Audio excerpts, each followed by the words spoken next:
With having a strong debut in year one of coaching the men's volleyball team, Kaleb VanDePerre is excited for his team next season as he returns a seasoned squad that will not only look to remain one of the top 5 teams in the nation, but will also look to make a run at the national title. And sitting down with me now is the head coach of the men's volleyball team, Kaleb VanDePerre. Kaleb, thanks for sitting down with us. Thanks for having me, Pat. Kaleb, this was your first year on the hard court with the guys, and obviously you're coming into the season taking over after one of the best seasons that the team has ever had. So talk a little about first kind of your debut, because you couldn't debut in a bigger way, not only with the midnight game, but getting a dub on your first game coaching in the regular season. Yeah, it was awesome.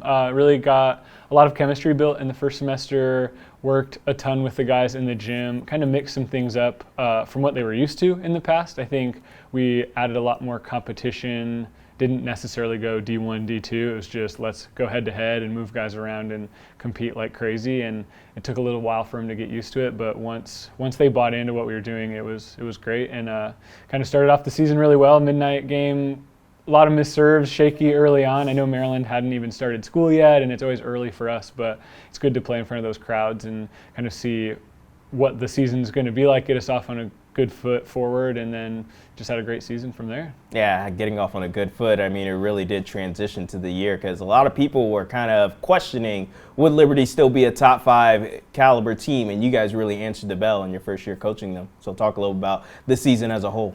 Yeah, so we came our first preseason ranking, we were in the top 5, and I didn't really know how much stock to put in that, and it's what we talked to the team about is just puts a target on our back. A lot of guys graduated the previous year, so let's try and finish the season ranked high, not start the season ranked high. So after the midnight game, we battled SVU, and they kind of took it to us, so that took us back a few notches and just kind of refocused us, I think. The guys responded well, went up to Indiana, which is probably the toughest tournament that we play all year that's not a conference tournament, and finished second. We lost to an ECVA team, UCF, in the finals in 3. It was an awesome match, but we really showed what we could do up there with a young team, brought Caden back, and he played a little DS, and then we just threw in a new offense in the middle of that tournament, and it worked really, really well. We were clicking on all cylinders, getting ready for the season, feeling, like a top 5 team in the country. I think we finished ranked 3rd before everything got canceled, and we talked to the guys and said we weren't doing the work to finish first, we're doing the work to get better. So fortunately, we return everybody. There's a lot of teams who lost seniors who just didn't get a great closure to their season, but we've got everyone coming back. We were really young, so now we've got a bunch of juniors and 1 or 2 seniors this next year, and we're excited for kind of what things will be like.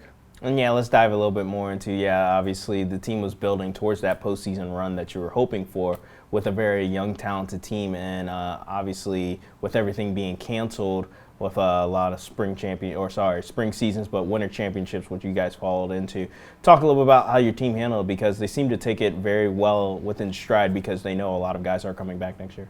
Yeah, that was the biggest thing for us. We wanted to connect with the guys and say, hey, this is disappointing, but we get to deal with adversity. And one of the big things that we tried to talk a lot about was let's pretend like we made the rules. Like we wanted it to happen this way, because then we start solving. Like if we wanted it to happen this way, this is why. And now we start game planning and saying, there's a lot of what ifs and different things. I think as a coaching staff, we were most disappointed that a young team didn't get to battle what East Coast championships and conference championships and nationals would have been like. We weren't guaranteed to go get first place. So those bumps in the road, I think, help young teams develop and kind of, hey, we've been here before. So we don't necessarily have that opportunity, but I think the guys came together and really just bought into we're all coming back, and that can be exciting because we got a lot better this year.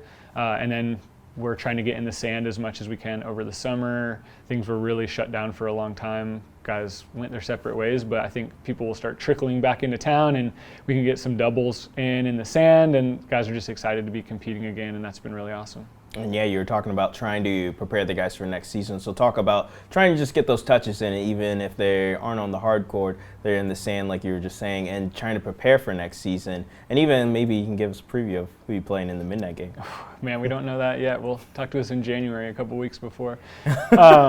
Yeah, guys are in the sand who are in town. We're having some small training sessions. It's nice. It's outside with only 2 guys on the court. It's really easy to incorporate the social distancing. There's no contact, and then we're just doing a good job at making sure we're washing our hands and cleaning off the balls in between games and practices. Not having a ton of guys around, but it's good. It's kind of stretching them. A lot of guys haven't been outside a lot, so the elements, only 2 people on the court, our ball control is going to get a lot better. Hopefully our IQ and moving in the sand isn't going to hurt us when we get back inside with 6. So it's just another way to compete.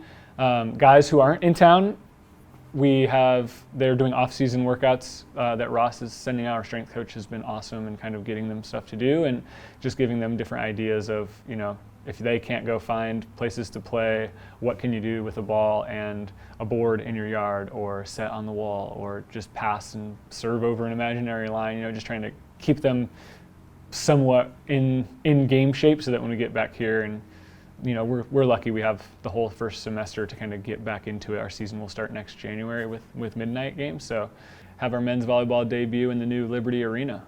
Well, Kaleb, we can't wait, obviously, not only for that debut, but even more so to see how things go in year 2, especially with bringing back such a talented squad. But once again, thanks again for sitting down with us. Thanks, Pat. Appreciate it, as always.